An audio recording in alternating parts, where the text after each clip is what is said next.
I've got my 4 bits of thread, and I am going to thread it with an embroidery needle, so it's a heavier needle than I have been using lately, because I really like that milliner's needle. Okay, and I'll show you another way to do a knot.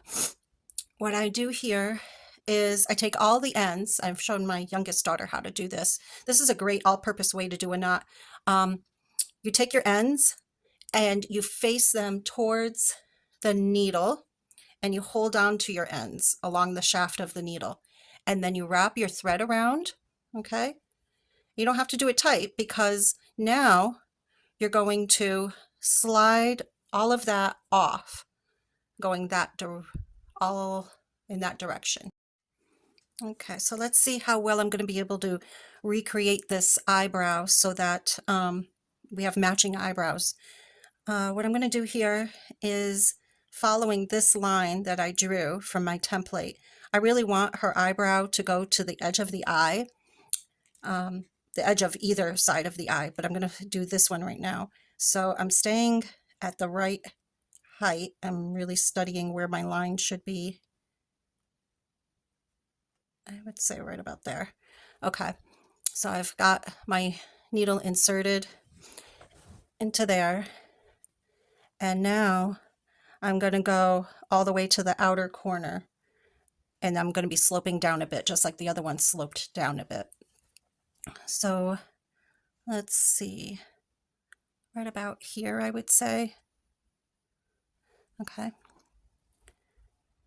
All right, so now I've got this really weird sort of an eyebrow, but what I'm going to do now is I'm going to insert above to build up that base, that thicker eyebrow, and I'm going to pull this up. We're doing the eyebrow lift now. So I'm pulling up at about the midpoint of the eye, right about there, and I want to do it a little bit higher. There. Okay. So now we've got that bit done. Okay. What I've got now is I've got these, it's like an X effect, okay, which nobody has an X for an eyebrow. So what I'm going to do is I'm going to insert at the beginning and make one straight stitch across like this, and that gets rid of that X, like it covers it up. Okay, there we go. Oh, get in there.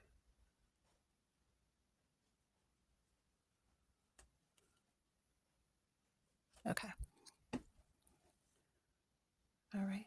Now, this is all loose in here. Like I can, if I had my nails done, I would be able to pick at that. And I don't want that. So what I'm going to do is I'm going to make a tiny stitch right below it and enclose it, like encapsulate it, and then a tiny stitch right above it. I don't want to be adding width to the eyebrow, but I do want to like tack that down. And then I'm going to do one more towards the center of the eyebrow, just so that that stitch isn't so long and can be picked at. Okay, so this is what the lips look like right now. I did one stitch going straight across, and then I put in my needle, put it up and then down, and that pulled down the stitch just like that. But now I've got this looseness, so now I'm going to do one stitch here and one stitch here and see how that looks. I think it looks okay with the pen. I think that looks pretty good. So there's 3 little stitches that are holding that continuous thread, and that was five threads that I decided to use. So I'm going to tie it off. I'm not going to throw away this long strand of thread. If I can use it for Anna's mouth. I think they both have similar mouths, similar color lips, but we'll see.